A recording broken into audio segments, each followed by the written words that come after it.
So you've built your awesome React component using Storybook. It's isolated, it's amazing, you have it well tested, you're using it all over your app, and now you want to use it in your other apps, or you want to make it available for other people to use.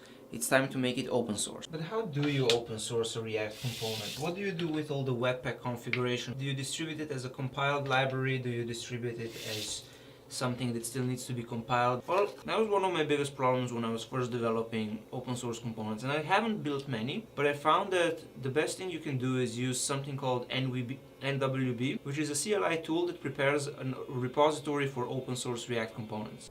You basically run NWB create React component and it prepares everything for you so you can just get started. We have our isolated video component developed in Storybook. To open source this, we're going to use NWB new React component useless video, and this is going to create everything we need.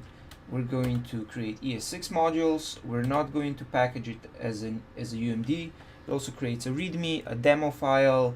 So we have the source directory.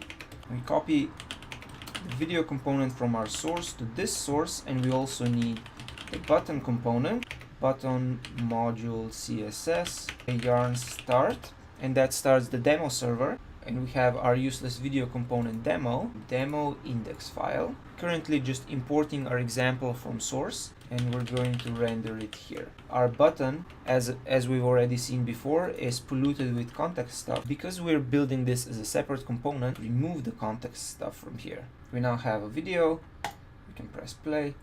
The idea is that you can reuse this as a demo page, but more importantly, we now have this video. If we say yarn build, it's going to compile everything for us so that we can directly do npm publish. Of course, all that remains now is the hardest part. You have to write a good README, you have to publicize your component, make a good demo.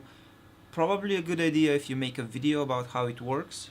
If it gets popular, or rather, when your component gets popular, you have the pleasure of being an open source maintainer, which means everyone who says, hey, I think this should be different. But there's no need to make it different. You do you.